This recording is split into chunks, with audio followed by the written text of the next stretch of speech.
Hey guys, welcome back to one stop biology. तो guys, आज के वीडियो में हम पढ़ने वाले हैं रेगुलेशन ऑफ जीन एक्सप्रेशन। तो गाइस, अगर आपने पिछले वीडियोस देखे हैं क्योंकि ये चैप्टर बहुत ही इंपॉर्टेंट है, हम इस टाइम पर क्लास 12th एनसीईआरटी का मॉलिक्यूलर बेसिस ऑफ इनहेरिटेंस पढ़ रहे हैं, जो कि जेनेटिक्स का सेकेंड चैप्टर है। और हमने ऑलरेडी गाइस इसमें जो आपके जीन एक्सप्रेशन के सारे प्रोसेसेस होते हैं, जो पूरा सेंट्रल डोग्मा होता है जिसमें रेप्लिकेशन, ट्रांसक्रिप्शन, ट्रांसलेशन, ये सब कुछ आगे के पहले पिछले के वीडियोस में कवर कर लिया है ना। तो आज हम करेंगे regulation of gene expression. Guys, इससे पहले हम ये शुरू करें, मैं आपको फिर से याद दिला देती हूँ कि आपको इस वीडियो पे अपना फीडबैक जरूर देना है मुझे, चाहे आपको समझ में आए वीडियो या आपको कोई डाउट्स हैं आप मुझे बताइए जरूर। अगर आप मुझे चाहते हैं कि मैं वीडियोस में कुछ चेंज करूँ, कुछ इम्प्रूव करूँ, तो वो भी मुझे बताइए। और अगर आपको वीडियो अच्छा लगता है तो लाइक करना नहीं भूलिए, फ्रेंड से शेयर जरूर कीजिए अपने। और अगर आप नए हैं चैनल पे तो चैनल को सब्सक्राइब जरूर कीजिए, है ना। तो स्टार्ट करते हैं regulation of gene expression. So basically guys, regulation of gene expression का ये मतलब है कि जो जीन एक्सप्रेस हो रही है, जो अल्टीमेटली डीएनए से प्रोटीन बन रहा है या पॉलीपेप्टाइड बन रहा है ना, उसका एक्सप्रेशन बहुत सारे अलग अलग लेवल्स पे हम रेगुलेट कर सकते हैं। ठीक है, जैसे कि यूकैरियोट्स के केस में एक तो हम ट्रांसक्रिप्शन के टाइम पे रेगुलेट कर सकते हैं। ठीक है, मतलब कि जब प्राइमरी ट्रांसक्रिप्ट बन रहा है ना, तब कर सकते हैं, मतलब जब प्राइमरी एमआरएनए बन रहा है तो। उसके बाद हम जब उसको प्रोसेस करें, जब स्प्लाइसिंग होती है आरएनए की, तो वहां पे भी रेगुलेट कर सकते हैं। जब हम उस मैसेंजर आरएनए को न्यूक्लियस से साइटोप्लाज्म में ट्रांसफर कर रहे हैं, क्योंकि आपका ट्रांसलेशन उधर होगा, है ना, प्रोटीन उसमें जब ट्रांसलेट होता है वहां होता है, तो जब वहां पर ट्रांसपोर्ट कर रहे हैं तो भी हम रेगुलेट कर सकते हैं। और लास्ट जब हमारा ट्रांसलेशन होता है वहां भी रेगुलेट कर सकते हैं, है ना। तो बेसिकली मतलब ये है कि आपके जो जीन्स हैं सेल में, वो एक्सप्रेस क्यों होते हैं, वो इसलिए एक्सप्रेस होते हैं कि वो जो है एक पर्टिकुलर फंक्शन या सेट ऑफ फंक्शंस परफॉर्म कर सके, है ना। जैसे कि एग्जांपल होता है, एक देती हूँ कि ई कोलाई में एक एंजाइम होता है। किसमें? ई कोलाई में एक एंजाइम होता है जिसको बोलते हैं बीटा गैलेक्टोसिडेज।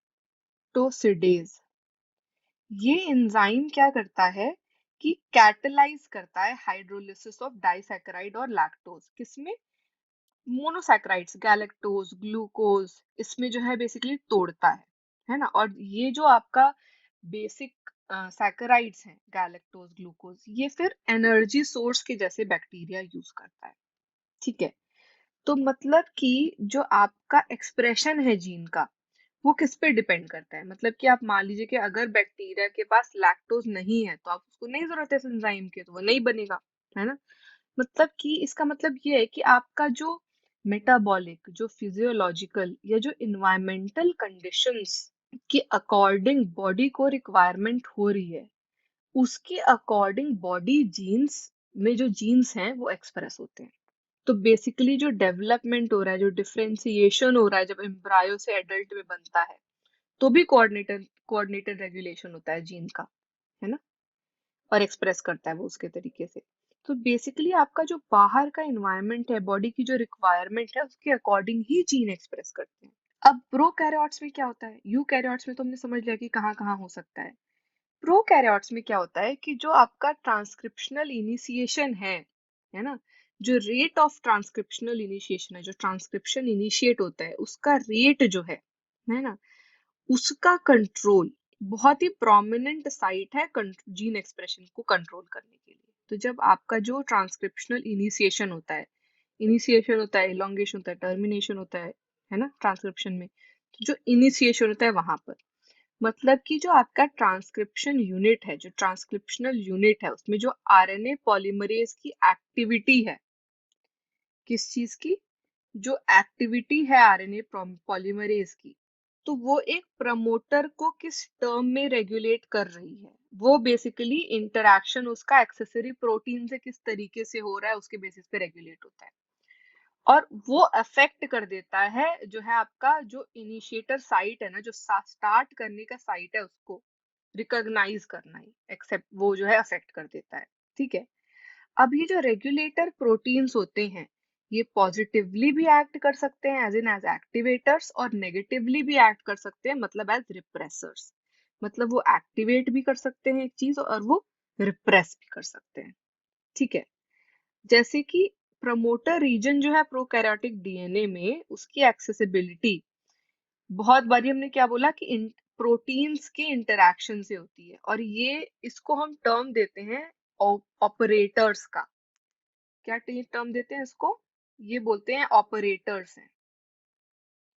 ठीक है, तो आपका जो ऑपरेटर रीजन है वो हमेशा एडजेसेंट होता है प्रमोटर रीजन के। ठीक है, ज्यादातर आपके ऐसे ओपरॉन्स में। ठीक है, और होता क्या है कि ऑपरेटर जो है वो रिप्रेसर से बाइंड हो जाता है और प्रमोटर रीजन डिटेक्ट नहीं हो पाता है, और आपका जो ट्रांसक्रिप्शन है वो होता नहीं है। ठीक है, अब क्या है कि आपका हर तरीके का जो ये ओपरॉन है वो स्पेसिफिक होगा अपने ऑपरेटर और रिप्रेसर को लेके। जैसे कि एक एग्जांपल है लैक ओपरॉन। ठीक है, तो लैक ओपरॉन के केस में क्या होता है कि जो आपका लैक ऑपरेटर है वो स्पेसिफिक होगा। ठीक है, और जो लैक रिप्रेसर है वो भी स्पेसिफिक होगा। ठीक है, लैक जो है ना गाइस वो शॉर्ट फॉर्म है लैक्टोज का ही। तो लैक्टोज के ऑपरेशन में, लैक्टोज के यूजेज में, जैसे हमने इकोलाई में पढ़ा है ना, उसमें लैक ओपरॉन जो है, जो इसमें की ऑपरेटर और रिप्रेसर होगा, वो हमेशा स्पेसिफिक होगा लैक ओपरॉन की, ये मतलब है। ठीक है, तो ये तो हो गया है कि जीन एक्सप्रेशन होता कब है, क्यों होता है ना। अब हम एक जो है ये ओपरॉन पढ़ेंगे स्पेसिफिकली जो एनसीईआरटी में दिया है, जो कि है लैक ओपरॉन। ठीक है, अब ये क्या है बेसिकली कि इस तरीके से जो है आपका लैक्टोज के प्रेजेंस में या लैक्टोज के एब्सेंट में इस तरीके से कुछ होगा कि जीन को रेगुलेट कर दिया जाएगा और ट्रांसक्रिप्शन एक केस में होगा और एक केस में नहीं होगा। तो आपका जो लैक ओपरॉन है ना वो पहली बार एल्यूसिडेट करा था एक जेनेटिसिस्ट हैं, एक जेनेटिसिस्ट हैं जिनका नाम है फ्रैंकोइस जेकब, और एक बायोकेमिस्ट है जिनका नाम है जैक मोनोड, जैक मोनोड। इन दोनों ने मिलके, इन दोनों के एसोसिएशन में जो है पहली बार एल्यूसिडेट करा था। तो बेसिकली ये इन्होंने क्या करा था कि ट्रांसक्रिप्शनली रेगुलेटेड सिस्टम पहली बार एल्यूसिडेट करा था। और मैंने क्या बोला, लैक जो है शॉर्ट फॉर्म है लैक्टोज का, है ना। तो बेसिकली लैक ओपरॉन में क्या होता है कि एक पॉलीसिस्ट्रॉनिक स्ट्रक्चरल जीन है। गाइस आई होप आपने पिछले वीडियोस देखे होंगे, उसमें मैंने सिस्ट्रॉन, मोनोसिस्ट्रॉनिक, पॉलीसिस्ट्रॉनिक एक्सप्लेन करा था, है ना। नहीं देखा है तो आप जाकर वापस से जरूर देखिएगा। तो एक पॉलीसिस्ट्रॉनिक जीन है, पॉलीसिस्ट्रॉनिक स्ट्रक्चरल जीन है, जो कि रेगुलेट होता है कॉमन प्रमोटर और रेगुलेटरी जीन से। किससे? वो रेगुलेट होता है कॉमन प्रमोटर और रेगुलेटरी जीन से। ठीक है, अब ऐसे अरेंजमेंट को हम बहुत कॉमन होता है बैक्टीरिया में, और उसी को बोलते हैं ओपरॉन। उसी को बोलते हैं ओपरॉन। क्या बोलते हैं? ओपरॉन। ठीक है, जैसे लैक्टोज का ओपरॉन, ट्रिप्टोफैन का ओपरॉन, ऐसे ना बहुत सारे ऐसे ओपरॉन्स होते हैं। ठीक है, अब लैक ओपरॉन में क्या क्या एलिमेंट्स होते हैं? लैक ओपरॉन में पहला तो होता है आई जीन, जो कि बेसिकली इनहिबिटर जीन भी बोला जाता है। इनहिबिट कर रहा है ट्रांसक्रिप्शन, इनहिबिटर जीन। और दूसरा क्या है? तीन स्ट्रक्चरल जीन होते हैं, तीन स्ट्रक्चरल जीन होते हैं, जेड, वाई और ए। ठीक है, आई जीन जो है वो किसको कोड करता है? आई जीन जो है वो कोड करता है रिप्रेसर। ठीक है, तो ये बनाता है रिप्रेसर एमआरएनए। अब आगे देखते हैं जेड क्या करता है। जेड जीन जो है वो कोड करता है बीटा गैलेक्टोसिडेज के लिए। जेड जीन कोड करता है बीटा गैलेक्टोसिडेज के लिए। यही रिस्पॉन्सिबल होता है, पहले हमने पढ़ा हाइड्रोलिसिस किस चीज का, डाइसैकेराइड और लैक्टोज का, जो कि बेसिकली हमारे मोनोमरिक यूनिट बनाते हैं जो एनर्जी के लिए यूज करता है बैक्टीरिया। तो जेड जीन कोड करता है बीटा गैलेक्टोसिडेज के लिए। वाई जीन कोड करता है परमीएज के लिए। ठीक है, तो ये परमिएबिलिटी बढ़ाता है बीटा गैलेक्टोसिडेज के लिए। और ए जीन जो है वो इनकोड करता है ट्रांस एसिटाइलेज के लिए। ठीक है, अब ये जो तीनों जीन हैं, ये अगर मेटाबॉलिज्म होना है लैक्टोज का तो उसके लिए रिक्वायर्ड है। जेड वाई और ए तीनों जीन मेटाबॉलिज्म जो है लैक्टोज का उसके लिए रिक्वायर्ड है। अब गाइस ये है आपका लैक ओपरॉन।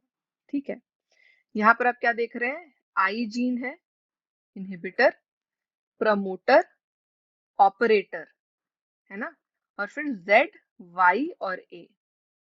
ठीक है, यहाँ पे भी सेम है, इनहिबिटर, प्रमोटर, ऑपरेटर, और क्या बोला था हमने कि ऑपरेटर जीन हमेशा प्रमोटर के बाजू में होता है, और फिर जेड वाई ए। अब दो कंडीशंस होंगी, एक होगी इन एब्सेंस ऑफ इंड्यूसर और दूसरी होगी इन प्रेजेंस ऑफ इंड्यूसर। ठीक है, अब लैक्टोज जो है वही सबस्ट्रेट है ना, जो आपका बीटा गैलेक्टोसिडेज एंजाइम है उसके लिए सबस्ट्रेट क्या है, लैक्टोज। लैक्टोज के ही प्रेजेंट होने पे सब कुछ हो रहा है ना। तो बेसिकली लैक्टोज ही रेगुलेट कर रहा है ओपरॉन का ऑफ और ऑन होना। तो लैक्टोज जो है वही है हमारा इंड्यूसर इस केस में। ठीक है, अब देखते हैं कि लैक्टोज के एब्सेंस में क्या होता है।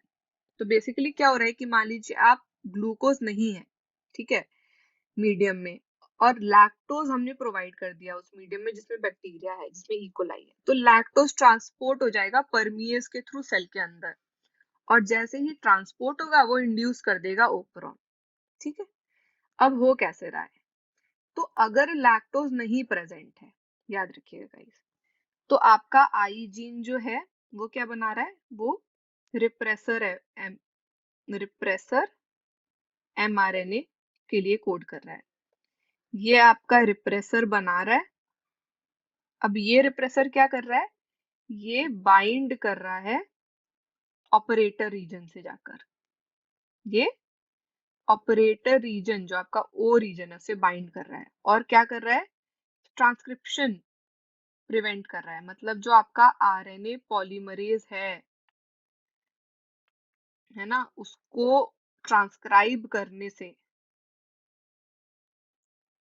रोक रहा है। ठीक है, तो आपका जो ओपरॉन है वो ट्रांसक्राइब नहीं कर पा रहा है।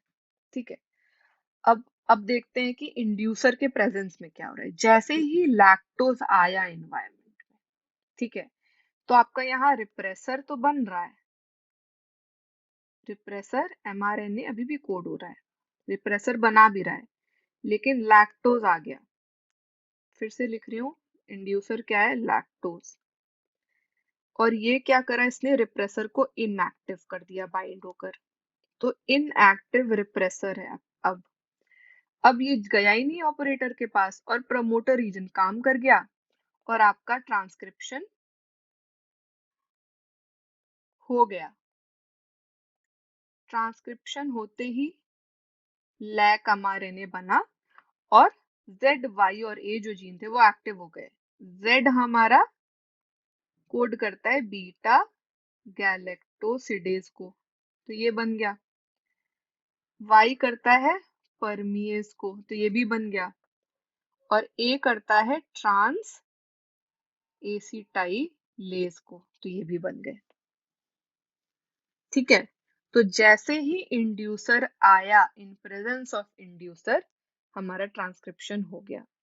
और जब तक वो नहीं था, ट्रांसक्रिप्शन रुका हुआ था, क्यों, क्योंकि ये रिप्रेसर जाकर ऑपरेटर से बाइंड कर जा रहा था, और आरएनए पॉलीमरेज को बेसिकली ट्रांसक्राइब करने से रोक दे रहा था। तो ये देख रहे हैं आपकी कैसे लैक्टोज जो है जीन एक्सप्रेशन रेगुलेट कर रहा है यहाँ पर, इसीलिए इसका नाम है लैक्टोज, इसीलिए इसको बोलते हैं लैक। ठीक है।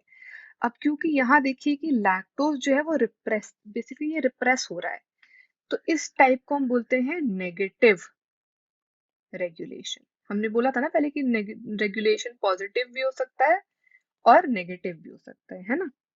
तो बेसिकली हमारा लैक ओपरॉन जो है वो नेगेटिव रेगुलेशन है। ऑल्दो लैक ओपरॉन जो है वो पॉजिटिव रेगुलेशन में भी कंट्रोल होता है, लेकिन यहाँ हमें वो पढ़ने की जरूरत नहीं है, हमें यहाँ पर नेगेटिव रेगुलेशन लैक ओपरॉन का समझना है।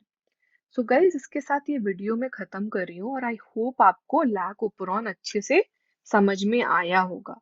इन केस आपको नहीं समझ आया और आपको कोई भी डाउट है तो इमीडिएटली जब भी आप ये वीडियो देख रहे हैं मेरे से मैसेज करके, चाहे कमेंट सेक्शन में इस वीडियो के, और या तो मुझे आप व्हाट्सएप पे भी मैसेज करके डाउट पूछ सकते हैं। नंबर मैंने व्हाट्सएप का अपना डिस्क्रिप्शन में दिया हुआ है।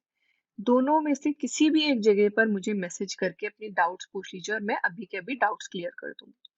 और गाइज इनकेस आपको ये वीडियो समझ में आया, अच्छे से समझ में आया, तो वीडियो को लाइक जरूर कीजिएगा, सब्सक्राइब कीजिएगा चैनल को, और जितना हो सके अपने फ्रेंड्स के साथ शेयर जरूर कीजिए। तो चलिए गाइज मिलते हैं नेक्स्ट वीडियो में, बाय बाय।